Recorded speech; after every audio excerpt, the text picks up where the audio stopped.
Hello friends, welcome to WinGravita, and today we are going to talk about force and pressure, and this is the part 8 video. So in this video we will talk about a new concept, that is pressure. So in the previous video and all, that is part 1, part 2, part 3, part 7, all these videos we talked about the concept of force. What is force? The SI unit of force. What are the effects of force, what is contact forces, what is non-contact forces, what is balanced, what is unbalanced forces, all these things. Now it is a new topic, and the another thing is that pressure is equally important to the concept of force, and pressure is also a well-related concept to force. What it is? It is a well-related concept to force. So what is force? Let's recall it. Force is nothing but a push or pull, isn't it? It's a push or pull. So pressure is a well-related topic to force. So what is pressure then? We talked about force, all these concepts. So what is pressure? So let's bring our definition. Boom, here it is. So the definition of pressure is that force exerted per unit area, that is pressure. Okay, that is the definition of pressure. So what is pressure?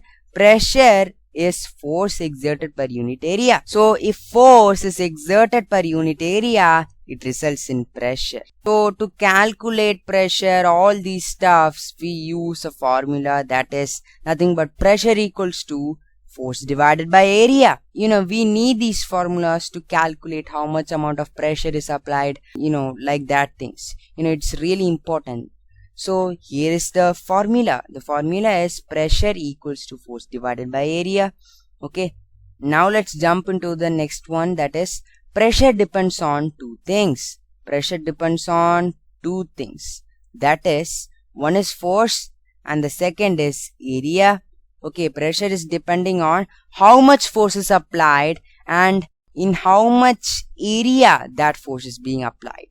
And these two determine how much value of pressure is being resulted. Okay, based upon these two only, the amount of pressure will be resulted. Okay, so now let's talk about why pressure is dependent on force. Now let's consider an area in which we apply force. So if force acts on a particular area, it will definitely result a pressure, isn't it? It will result some amount of pressure. Some amount of pressure will be created, isn't it? Now what if we keep the same amount of area but just change the amount of force? Let's now increase the amount of force. Let's increase the amount of force and keep the amount of area the same. Okay, let's keep the area same, but let's increase the amount of force. So now I have increased it. Now I am applying this force to the same area. Now the pressure will be more, even more than this case. Okay, that is because the force applied is more. So the concept is that when force applied onto an area increases, the pressure also will increase. The pressure exerted also will be increased. Okay, so this is a really important fact, that is, when force increases, pressure also will increase. Okay, so that is why that amount of pressure also depends on the amount of force applied. Now let's talk about why area is also there in this list. Why area comes into account. How is this pressure dependent on area? So let's see it. So now we have this large area in which this decent amount of force is applied. This is a huge area. Okay, so this force is applied. So we know that some amount of pressure will be created, isn't it? Because of this force is applied onto this area. So this force, it is applied and it will be distributed. That force will be distributed all across this area, resulting in a low amount of pressure. Okay, as this is, this force is being distributed, it is creating a very low amount of pressure. But what if I, shrink that area like this, but apply the same force? Now the pressure will be higher than this case, because it will be not distributed like in this case. Only there is a small amount of area, so it will be only distributed in a quite small amount.